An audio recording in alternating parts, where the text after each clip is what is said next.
Hey guys, welcome to another episode of the Top Producers Nation podcast. This, of course, is the podcast to help agents become top producers in your desired market, wherever that may be. We also want to help team leaders and brokers develop more top producers in your organization, and so we have that ability as well. We broken, Rob? Are you all right? Oh. He's a little frustrated over there. So we're not going right now?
Hey guys, welcome to another episode of the Top Producers Nation podcast. This, of course, is the podcast that is made to help more agents become top producers in their desired market. We also want to help brokers and team leaders produce and develop more top producers in their organizations as well. You can check out how we do that at topproducersnation.com to see the online community, see the different software, the resources, the consulting, the training, all kinds of ways to help you become the top producer that you should be if you're in this business for the right reasons. And we are powered on a local level by the Tampa Bay Real Producers franchise here in Tampa Bay, Florida. We're now in our beautiful studio, of course, on the corner of West Shore and where are we anyway? West Shore and Kennedy. That'd be right. West Shore and Kennedy is where we're located now. And we have we feature the top 500 producing agents here in this local market. Many times we bring them live here into the studio. And today we have one of those who we have actually featured twice over the years, Mr. Jake Schmidt. He is the broker and owner of Capstar Real Estate. Jake was featured as a featured broker in our most recent issue, our October issue of the Tampa Bay Real Producers Magazine. He also was featured, I saw about 2 years ago, in a Making a Difference section, which was highlighting one of the charities that you were affiliated with at the time. But it's good to have you in studio, Jake. How are you, bro? I'm good, man. Yeah, thanks for having me. Yeah, no doubt. Good to have you here. So for those of you who might not know much yet about Jake's story or how he's become a top producer, we'll kind of start there a little bit with your background. Did you grow up in Tampa? How'd you get here? And how'd you get interested in real estate? Yeah, so I came down from Rochester, New York, recruited out of high school on scholarship to play lacrosse at the University of Tampa in 2012. We always connected on that. I'm a fellow Spartan myself. Yeah. The not lacrosse though. Baseball strong. was for me. I'm on the board of fellows now with over at UT. That's a great community to be involved with as well. Yep. So I came down to play lacrosse. Ended up playing 5 years, redshirted because I tore my quad my sophomore year.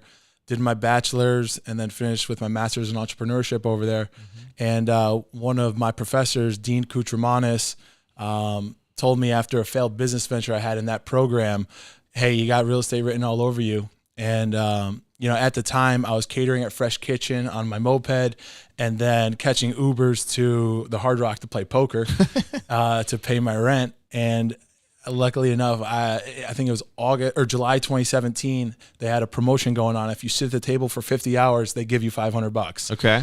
And I was just sitting there waiting for the nuts, and really playing super conservative to kind of protect the investment into the game. Sure. And I sat at the table 162 hours that month. Nice. So I got $1,500 from the Hard Rock.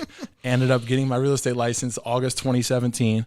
So that's how you funded the real estate license. How I funded the license. Nice. Dean Kutramanis' recommendation. Very cool. Finished up my master's that December. Got into real estate. Sold my first property in February 2018. Nice. Did that for the remainder of the year. The rates went up a little bit, and I didn't really know anybody who owned properties. Being 23 years old. Still with my sphere of influence out of UT. So I didn't know when the next check was going to come in for like 4 or 5 months. Had an opportunity to join Stryker Medical Device. I did that from January 2019 to August 2021. So I was in the operating room with orthopedic surgeons. Oh, wow. Selling to mainly orthopedic guys, video and sports medicine equipment. So if you tore your labrum, your rotator cuff, hip and knee, if you tore your ACL, I was in there in the trenches with those guys selling to them. And that's kind of where I learned how to sell, really.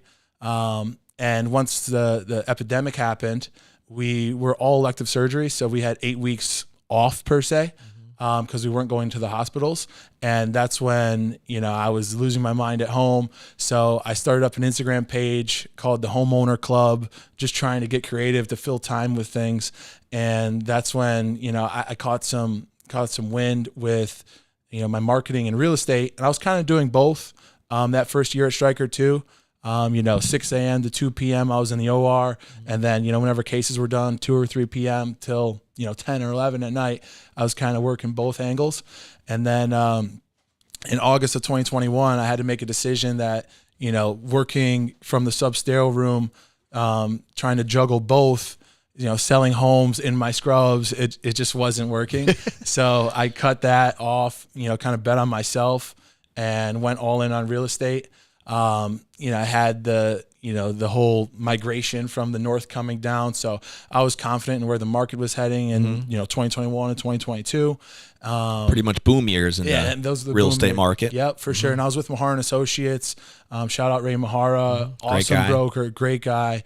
And he, held my hand, through the evolution of that, and making it kind of seamless for me to organically build out a team. There was a lot of volume coming in, so I needed help. So he kind of coached me up on how to bring in a couple guys, Ethan Marsh and Luke Kerwin were kind of my go-to 1 and 2 punch. And we built out a little bit of a team during that 21-22 era. And then it kind of just organically built itself. Yeah. I think I had 9 agents under, the Jake Schmidt group over at Mahara and Associates. And then, I had several conversations with Ray, and, ultimately we decided to, split ways, and I started up Capstar Real Estate with 2 good friends of mine, who are no longer with Capstar today, but Bishoy Habib, real estate attorney locally, and then Gabe Kozel, who's he was a wholesaler by trade, basically a marketing guru, and he went his own way, doing his own CRM automation setup now. So yeah, I mean, it's been a pretty crazy. What year did you start Capstar? It was November 2023, but Okay. it was kind of incepted and thought about, from about Q1, Q2, 2023. And then, we put one foot in front of another and then ended up, starting up the brand. We kind of came out of the gates having office space in downtown Tampa. And, that was kind of like our introduction to the market. And then we realized and had to pivot. We were like, I don't think being on the 37th floor of the Truist building is really it for us. Right. So, it was cool and flashy and whatnot. And then we were like, I don't know how productive it is. So we adapted and went, more of the hybrid role, really, working out of Hyde House and then meeting up in different areas of town, whatever that looked like. And then we kind of recalibrated what Capstar kind of is today. Initially we wanted to build out like a crazy training program per se. My roots developed from Keller Williams, South Tampa. That's where I first got going in the game. Did the whole Ignite program. That was awesome. And then I popped around to a few different brokerages, looking for kind of like the shiny object, like who's going to give me what I need to get this business going. So I learned a lot in like how different brokerages operate. And then, moving forward from what we initially thought we were going to do, like build it like a big box retail brokerage, like your Coldwell Bankers, Keller Williams, those type of brands, Remax, of course. We pivoted and, we wanted to be more of like a lean and mean type machine because we had Gabe and then myself on the retail arm. So we had like the wholesale and retail kind of 1-2 punch. And we did a lot of like direct to seller campaigns.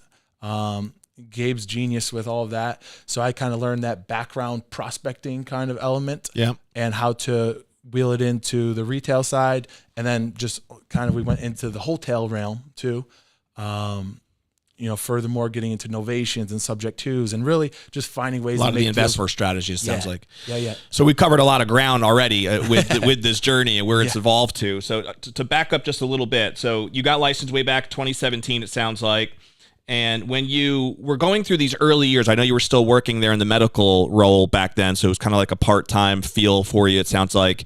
Did you, on the real estate side, have a desire to build a team? Was that always kind of the plan, or did that just kind of happen because you had enough volume that you feel like there was a need for it? Yeah, not really. I didn't have a want to build a team. It just kind of happened organically. Eventually, once you committed to it full time, which I think you said around 2021. Yeah, I mean, I would say like end of 2020. Okay. Right when the market kind of spiked up a little bit. Once the shutdown, everyone kind of dust settled with the shutdown. I would say that's when I was like, all right, this is the medical device is kind of a means to an end, but it provided stability and ultimately got my investment portfolio off the ground with, the W-2 and whatnot. So it kind of just happened. And then really with the focus of just making sure people are taken care of. And if I was not giving someone enough attention or whatnot, then I had the team to help out, and it ended up working out for sure. Yeah, that makes sense. Did you find it challenging as you were starting that process of building the team? Because that really, in many ways, is a separate responsibility and a separate job in and of itself, supporting other agents, coaching them, mentoring them, which I know you do that today as a broker. We'll talk about that. But you also had your own volume, and I know you still have your own volume today. A lot of people struggle with that balance of like running my own business, right?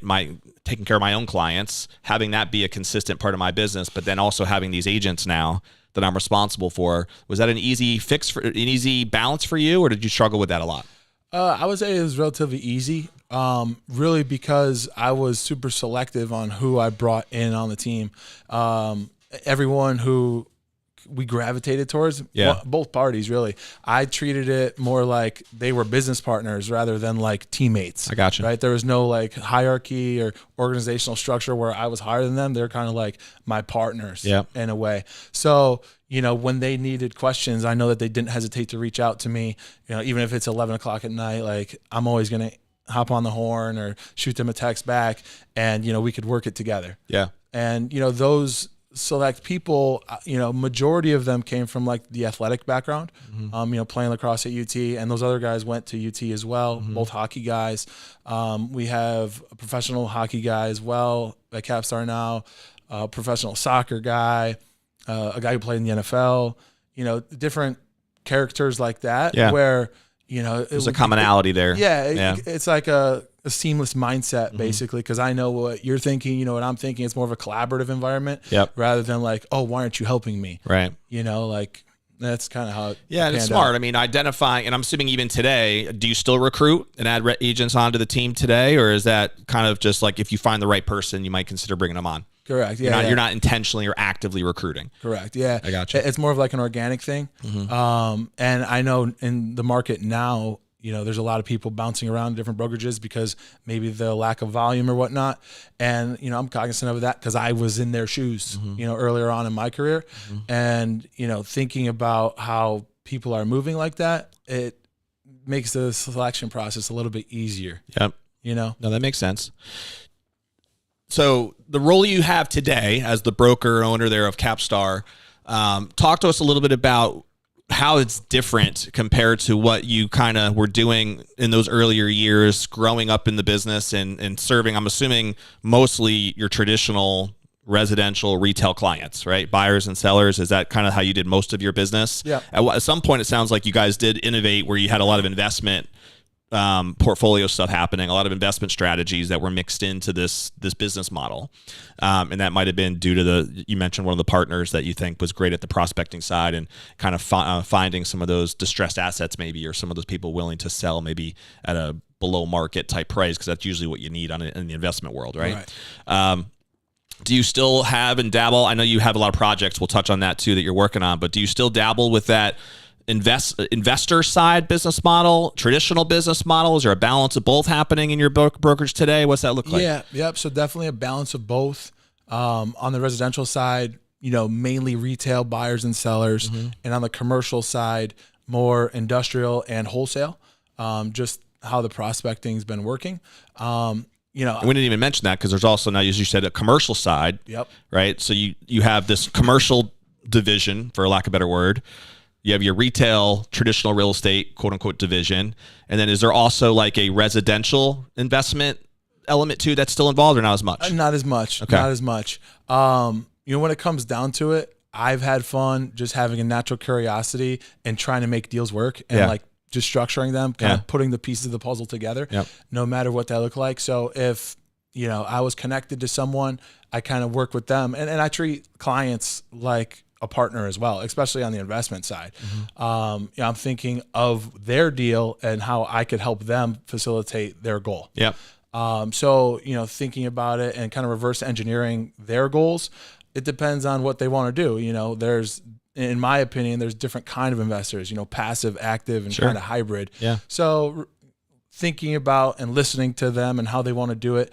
I even help people source capital. So there's been another lane of, the ones that you've mentioned in capitalizing custom home buildings, and the development of those. So I'll connect, some of my investors with the capital and some of my developers and helping them, mesh that relationship so that they could find land, do the acquisition and construction and then sell. Yeah.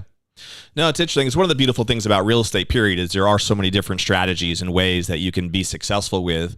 I also find it interesting, though. I think one of the things that a lot of people struggle with is if they try to do too many of these different strategies, they don't really get good at any of them, and it's like this feeling of just maybe dabbling with certain things and never really gaining momentum and traction. But I mean, you obviously have had success in, it seems like, multiple paths, right? And getting some traction with it. Is there anything you can point to that you think has helped you make that work for you rather than have it be the opposite, the distraction side? Yeah, for sure. So I think it comes back to Ray Mahara. Yeah. He told me, Jake, have all the balls in the air and, kind of decide and be tactical in how you're thinking about each of these. And, first and foremost, think about the people first. and service the people. That's what we're in. We're in a people business. We're servicing people. Yep. So instead, I don't believe in particularly farming in one particular neighborhood, because my marketing model has been, it was more of like the fishing outlook where you're putting out the net and seeing who bites, right? Yeah. And then now it's more of like the magnetism model where, you're attracting people who want to work with you. And, with that, I'm helping people and servicing people. So, I have a contract in Wesley Chapel now. I have a contract in South St. Pete, so following my people. And, with that, I got to learn all these different markets. And from my perspective, I think the best way to service people is deep diving into the market once you're into it. And it's so volatile and all these different pockets and neighborhoods change. So farming a particular neighborhood, I think, is more for a marketing purpose rather than, hey, I know what a price per square foot in Bayshore Beautiful looks like. Sure. Because you could do homework on that. You could dive into the numbers and the tax records and this and that. And it's just a research process, if you ask me, opposed to, following your people and taking care of them. And when you say your people, are you talking about your agents, your clients? Clients, both? more so. Okay. Clients more so. And then what their needs are, where they're looking to buy, For what type of deal. And so is there do you have a personal preference at all in terms of the types of clients that you love to serve, whether that's the investor type client, the traditional retail type client? Does it matter to you either way? I would say I've been super grateful for people who trust me. No particular preference on investment or, retail, whatever that looks like. I think it's more so just a personality thing and where the relationship blends the best. And people who trust me because they know that I'm looking out for their best interest and I'm treating their deal like it's mine. Makes sense. Yeah.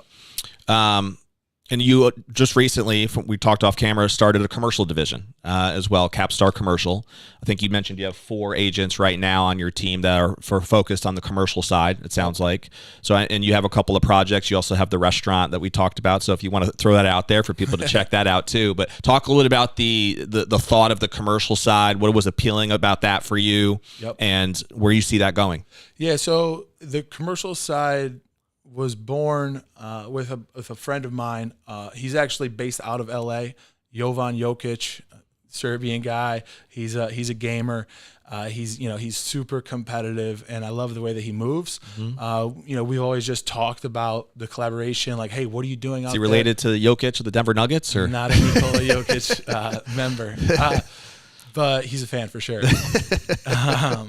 Anyways, he, I just like the way he moves and the deals that he was doing. He's based out of LA, licensed out there, but doing deals in Florida and Tennessee. Okay. And he would ask me about different markets over here because I have access to the records and whatnot. So I would help him out on that front, and I would ask him different prospecting questions. And he's kind of a whiz. He's a wizard in the industrial world. So I've always had a curiosity for that, just because there's tons of opportunity for that. The I-4 corridor. And blending Tampa, Orlando. So that just kind of happened organically, and I had a curiosity for it, and we would just kind of spit game off one another. And eventually he was like, hey, I'm kind of looking for a change in my commercial brokerage. And I was like, well, I have the infrastructure in place to launch the commercial side. So him and I collabed, and he's became a co-partner for Capstar CRE. And it's been fun. We did this maybe 45 days ago from today, and Tuesday was our first closing. He had a pipeline and whatnot filled out. So, we're building up that slowly and surely, right? And organically, like what you mentioned about Cousin Vinny's, that's shout out to Cousin Vinny's. It's check it out, people. Yeah, it's an Italian-American, fast casual sandwich shop in North Hyde Park, right next to Santoro's there on Cass and Rome. Are you a silent partner there? Or are you pretty actively involved? I would say active. Yeah.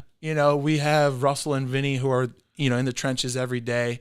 But on like the strategy side of things, and, when it comes to marketing, business development, and the real estate side of growing that business, that's where I'm more involved, but not on a day-to-day type of thing. Okay. But it was like a hobby turned passion project turned like, we got something here. Who doesn't love an Italian deli? I mean, come on, especially coming from New York. Chicken cutlets and vodka sauce. All that. In New York, it's really called a delicatessen. I mean, we know this. All that good stuff.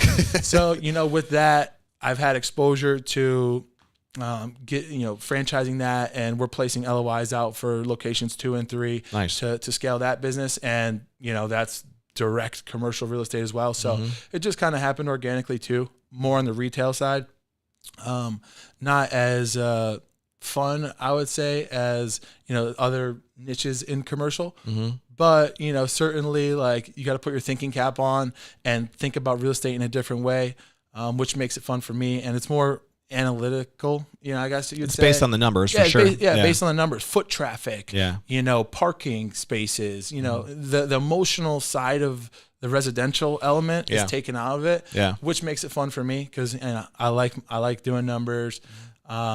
And it's been kind of like a game in a different way. Yeah. So that's happened, and I'm taking it and running with it. Yeah, man. Well, I mean, obviously you have a lot of entrepreneurial characteristics and traits, and that is a blessing in many ways. And a lot of people say it's also sometimes a curse to have different things that could be viewed as distractions to the main thing. For sure. But again, you've made it work very well, and I'm sure the sky's the limit as to where you see this commercial division going. And the restaurant franchise as another example. So what do you get most excited about when you think about like the future for Capstar, and where you want the brand to go? What gets you fired up when you think about what's going to happen next? I think what gets me most fired up is loyalty amongst agents and building like long-term relationships with the people who are loyal to me. Yeah. Because if I pour into someone, I expect that in return. And, building something with someone like my buddy Tommy Mastrodonato, he's been Mastrodonato. Yeah, exactly. Rochester, New York guy as well. I love it. So he's been on my team since the Mahar and Associates days. He's had the longest tenure with Capstar, and like he's a guy who I know I could call up and he's there for me, and vice versa. So like building those type of relationships is where I want Capstar to go, and build up people's business, really, and help them build a life for themselves. I love it. And that's what gets me most excited is the loyalty and like just helping each other become successful. Yeah, no, it makes a lot of sense. And I know that on the personal side, you're a big traveler. We just talked about off camera how you spent a month in Asia.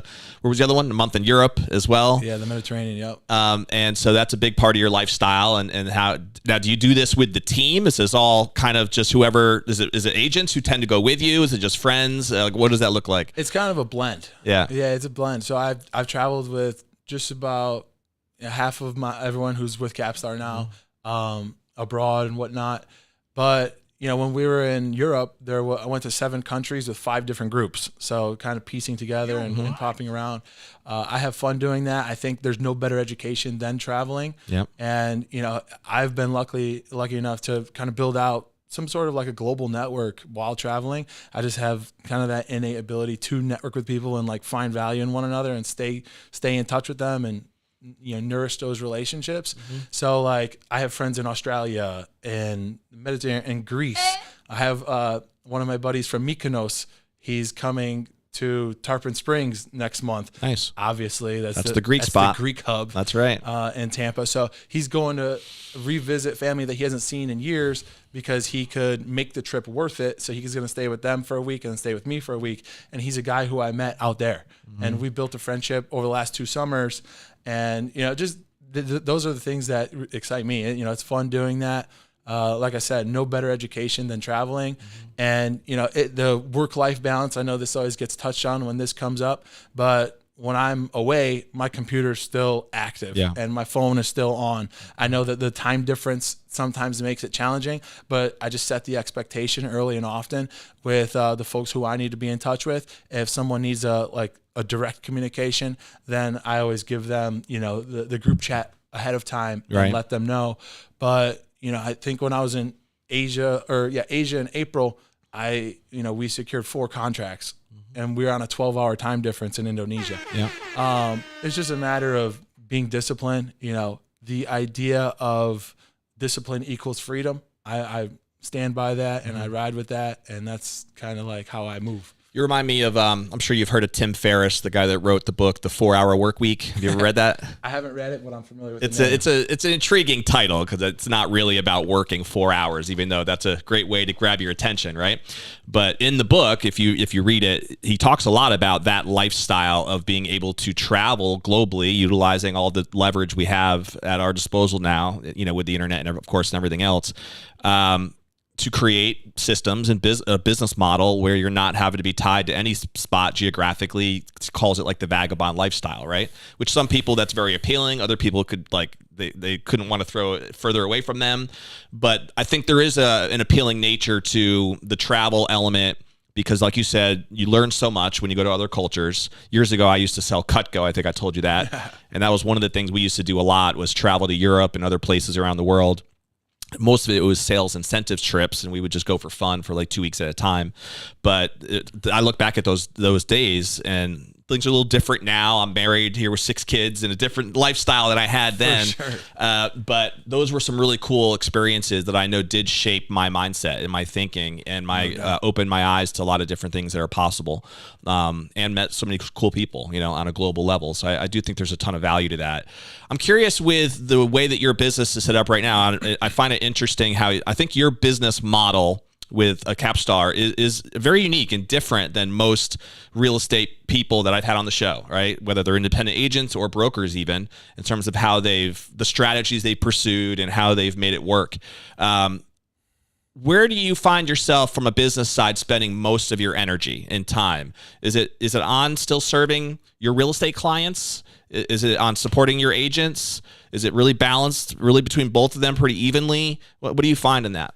Yeah, definitely. I mean, the heartbeat of any business, if you ask me, is marketing and lead generation. Yeah. So, when I'm in my office in downtown St. Pete on Central and 6th, I'm collaborating with my back end team. We have an AI automation company that we've partnered up with, and I have two interns at University of Tampa who are interning personally with that AI company. So I'm helping them bridge the gap on the real estate side of it. So helping them come up with scripts and different binary flows on different targeted prospects, right? Sure. So, whatever that looks like, I'm helping them do their job with my real estate knowledge and then still facilitating my business. And those leads are the ones that we, ultimately not hand out, but have our partners help with, whether it's geographical or whether it's personality, whatever that looks like. So I would say, to answer your question, marketing and lead gen. Okay. Yeah, that's the heartbeat of it all. Without that, nothing happens. Yep. And those leads are also for your own production as well as your team's production, it sounds like. Yep. Yeah. Yep. And mainly like direct to seller campaigns. Not so much investor or buyer outreach, those more so happen organically. Yeah.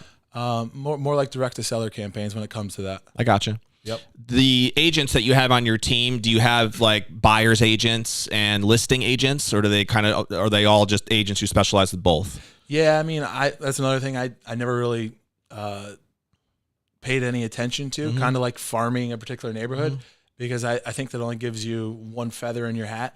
I was a little stubborn in my Keller Williams days in the Ignite program. I didn't want to join a team because of that same reason. Like, I didn't want to bang phones and try to get listing clients because I felt that people who were coming to me, like my clients and customers, friends, whatever, they wanted one or the other. And if I couldn't service them on one side of the ball, then I'm doing them a disservice, ultimately. Yeah. So I always teach people both buyer and seller, and then in the investor side of it too. Yeah. Because, I think there's kind of 4 lanes: buyer, seller, retail, buyer, seller, investment. Yep. Yeah. No, it makes a lot of sense. And they are very different. So the ability for sometimes it's hard for an agent to have the mindset and the capability to serve those elements well. Yep. But if you're picky on who you're working with and you're working with people who you think are suited for that, I can see a ton of value, in being able to do that. I mean, I even to the point, this always gets brought up too, like on a lot of discovery calls with sellers and buyers now, kind of the reputation that I built, or like they come to me through Instagram or whatever channel, you know, people say, oh, I know this isn't in your price bracket, but thank you so much for helping. And I always let them know, like, I don't discriminate on that by any means. Like, I'll help you out on a, you know, $250,000 transaction or a 2 million listing. You know, it doesn't matter to me. You know, sometimes I'll have to bring in a partner if there's a lot of time spent on a lower price point just because of time and, you know, delegating that. But, you know, I don't discriminate on price point. It's all about the people for me. Yeah. I always thought, like, you know, if you service someone the right way, you know, you work for the next referral, really. And that's how I built a business for myself. That's how I teach the agents too. That's smart, man. That makes sense. And I can see why that model empowers your agents to grow their business, right? It's not such a pigeonholed approach where somebody can feel that way. And I think that causes some agents to look elsewhere for other opportunities. And you talked before about loyalty. And I think the way that you're approaching that and teaching your people the way you do also would just speak to more loyalty because they really feel like you're out for their best interest. 100%. That's the way that it comes across to me anyway. So yeah, it's easy to be real. A lot of people kind of make that difficult. Yeah, no doubt. Yeah. Unfortunately. So if you can find your way through that element in this market and just be a real person, you know, be consistent, be considerate, and be real, it's kind of easy to stand apart. Yeah, man. You've done a lot of great things in a short period of time. If you haven't been licensed that long, not even 10 years yet, right? As an agent, but you've grown the business very well consistently. You've also had all these different divisions that you've been having some success with. So I applaud what you've been able to do already so far, Jake. It's exciting to see where things are going for you. I appreciate that, man. Yeah, no doubt. A couple rapid fire questions as we wrap up here, but I know we already talked about your travel passions. Is there anything else that you love to do, hobbies, interests, for people to get to know you more? I don't know. Maybe, you know, I've grown a liking to the food industry because of the hospitality group I'm a part of now. The cigar world because of some Ybor City contacts that have brought me to the Fuente headquarters. Okay. You know, that's have you been to the big cigar lounge up on 54 yet, over at the outlets by the Tampa outlets over there off of 54 and 75 connection? They have a pretty big nice. cigar one there that I think you would like to check out. Cigar International? Is that what it's called, Rob? You know the place I'm talking about? I do. I don't think that's the name though. I think it's something else. But they have a beautiful lounge in there. Nice. And they have a big outside area too with the fire pits and big TVs, and it's a cool spot to chill at. Yeah, that's my favorite way to network. There you go. Pretty much. Yeah. Yeah, I wouldn't say so. I mean, you know, in the investment side of things, I have some Bitcoin miners now. Nice. Yeah, that's a whole different story, but. Cigar International, I guess. Yeah, I've heard about that. Yeah. So yeah, I mean that's been a fun lane to learn about. You know, I would say my hobbies. Single guy? Yeah. Okay. So hey, women out there, if anybody's interested, want to ask Jake out, what's the best place for someone to reach you, Jake? Instagram is the best way Yes. for clients to reach out. My phone number is on the Instagram as well. So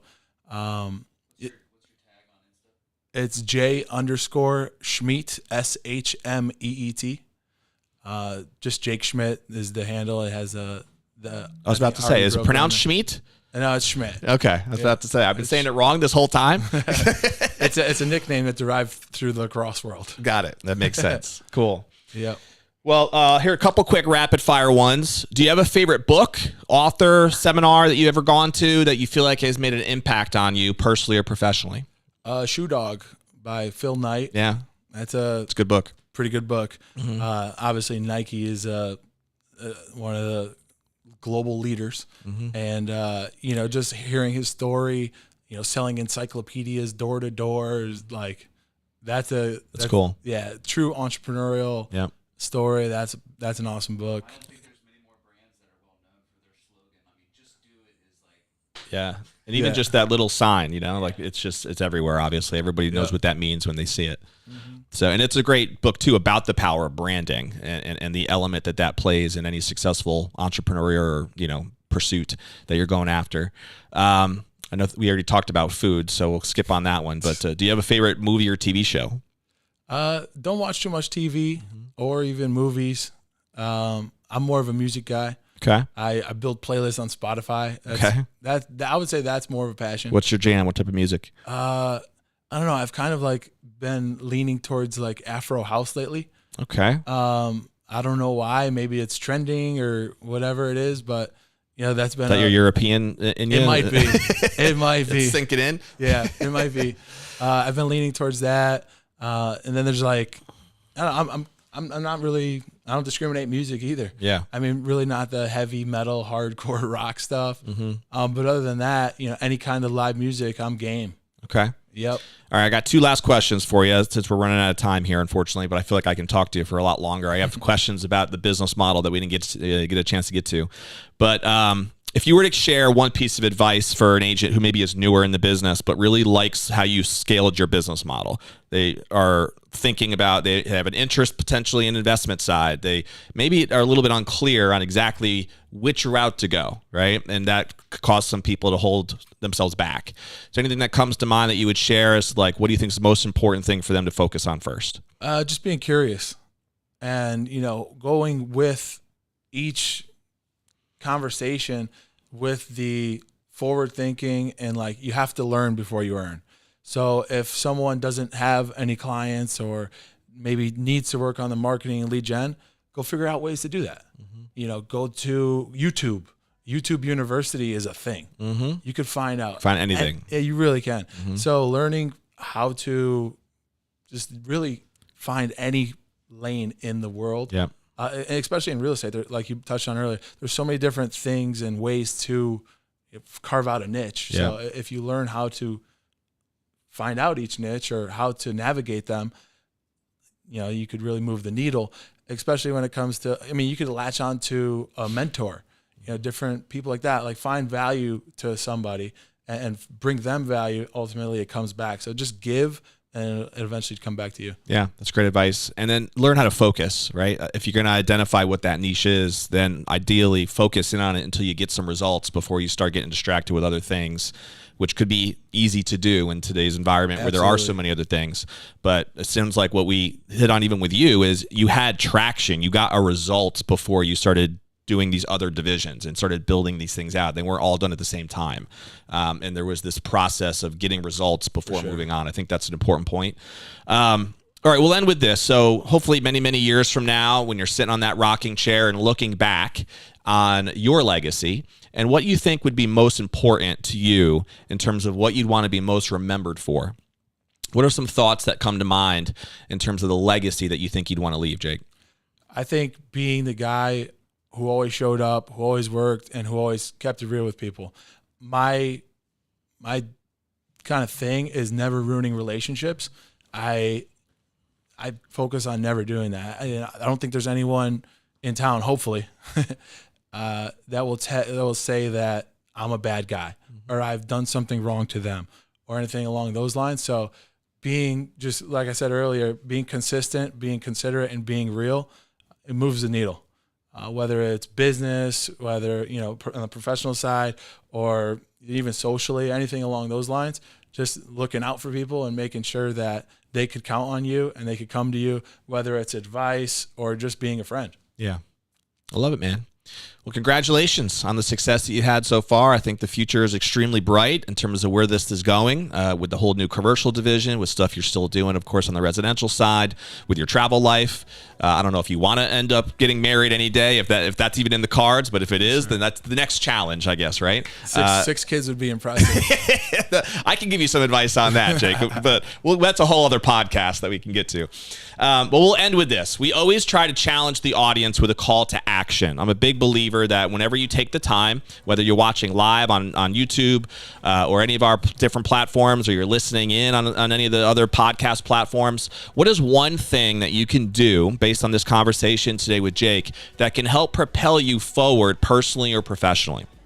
Just focus in on at least taking action on a minimum of one thing. And maybe it's, you might have been impressed by some of the different divisions that we touched on today that Jake has been able to build out over time. Maybe something sparked in you when he talked about the commercial side or the investment side residentially or the marketing and lead gen. I loved what Jake had to say about the importance of any business focusing on marketing and lead gen. That's a big thing that we preach too in our 4 principles of top producers framework that's in our community and that we have on our webinars that we run. So what What is it for you? What is that one thing that you need to get better at, that you can take action on to be able to propel you forward personally or professionally? Maybe you just want to have more of a travel lifestyle that Jake has been able to show you a model of, and could be picking his brain on how he has structured that and how it's worked for him, how he actually works in different countries to still get stuff done, but experiencing that element of travel in his life. Or you just might have to pick up the book Shoe Dog, whatever it might be. But take action. Do something, right? So that you lock in the value that you got from listening to this episode. You might just have to subscribe to our podcast. Click the little button below. That way you'll be notified every time that we drop a new episode, which is every week, with guests like Jake. Or you can go to topproducersnation.com to learn more about how to get more actively involved in what we do with Top Producers Nation to support you in being a top producer. Anyway, we will see you on the next episode of the Top Producers Nation podcast. We'll see you later.